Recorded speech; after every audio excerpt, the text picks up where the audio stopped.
আজকে যে টপিক দেখবো, নাম দেখতেছো তার, র্যান্ডম ভ্যারিয়েবল। তো আমরা প্রবাবিলিটি দেখতেছিলাম এবং এর মধ্যেই এটা ইন্ট্রোডিউস করতেছি। সো বুঝতেই পারতেছো এটা আসলে প্রবাবিলিটির পার্ট। অ্যাকচুয়ালি এটা প্রবাবিলিটির পার্ট যতটা না, তার চেয়ে বেশি প্রবাবিলিটিতে এটাকে ইউজ করা হয়। ওভাবে বললে মনে হয় ভালো মতো বোঝা যাবে বেশি। তো কারো কি কোনো আইডিয়া আছে নাকি এই র্যান্ডম ভ্যারিয়েবল কারা?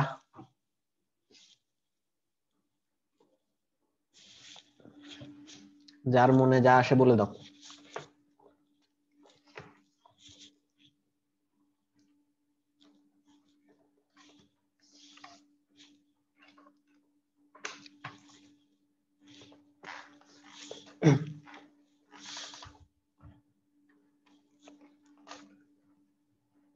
স্যার সেম এক্স এর জন্য যদি ফাংশন অফ এক্স বিভিন্ন ডাটা দেয় ওইরকম কিছু একটা।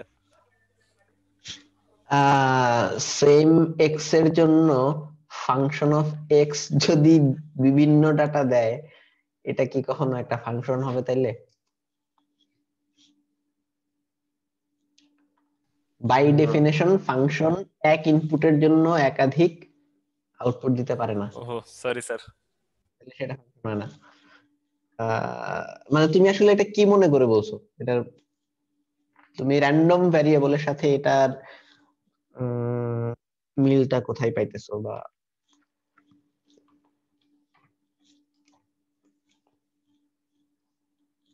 স্যার খুব ভালোভাবে না বুঝেই বলছি আর কি।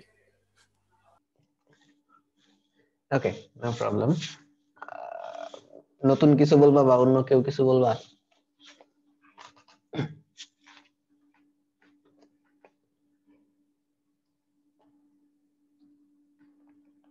ওকে, আমি হালকা একটু ধারণা দিই। ভ্যারিয়েবল তো সবাই চিনো। আমরা যদি, যেহেতু প্রবাবিলিটি নিয়ে কথা বলতেছি, আহ, এই ধরনের এক্সাম্পলই দেই আর কি। সাপোজ আমরা যদি কোনো একটা ডাইস যদি রোল করি বা একটা কয়েন যদি টস করি, এখানে আউটকামটা ভ্যারিয়েবল না? জি স্যার। কারণ একটা ডোমেইন আছে আমাদের। যদি একটা ডাইস রোল করি তাহলে ওটার ডোমেইন হচ্ছে 1 থেকে 6 ইন্টিজার গুলা। আর যদি একটা ডাইস টস কয়েন টস করি তাহলে এটার ডোমেইন হচ্ছে এদার হেড অর টেল। তো আউটকাম এই ডোমেইনের মধ্যে কোনো কিছু একটা, যে কোনো কিছু হইতে পারে। সো যেহেতু আউটকামটা ভ্যারি করে, সেটাকে আমরা অবশ্যই বলতে পারি একটা ভ্যারিয়েবল। এখন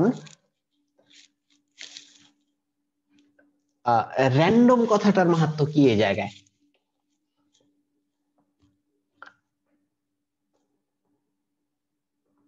আমি যদি একটা ডাইস রোল করি, ওটার আউটপুটকে আমি ধরো একটা র্যান্ডম ভ্যারিয়েবল বলতেছি। অবভিয়াসলি ওটা একটা ভ্যারিয়েবল এবং আমি ওটার সাথে এই এক্সাম্পলেই ওইটাকেই র্যান্ডম ভ্যারিয়েবলও বলতেছি। কেন আমি র্যান্ডম বলতে পারতেছি?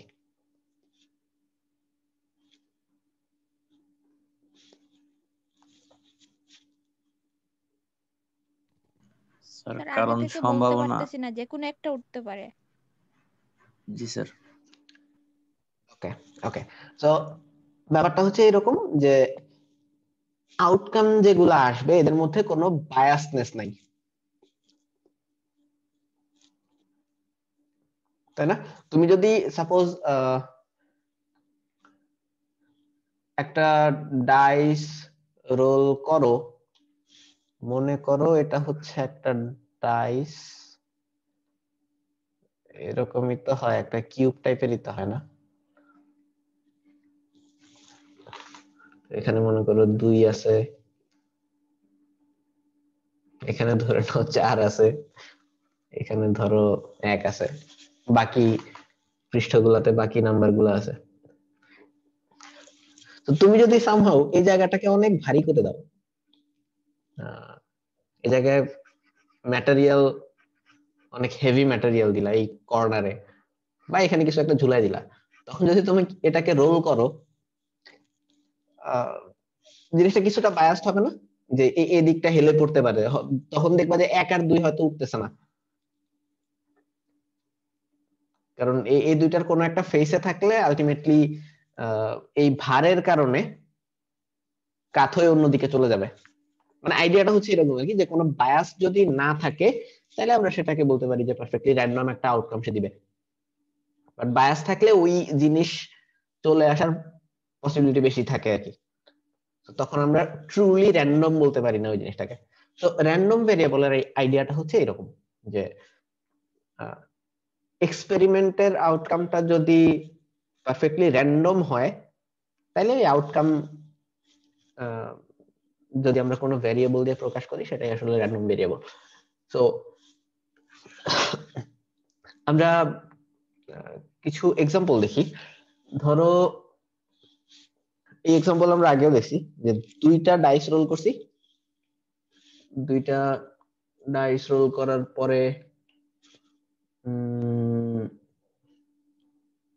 আউটকাম যে 2টা আসবে, 2টা ডাইসে তো 2টা আলাদা আলাদা আউটকাম আসবে, ওদের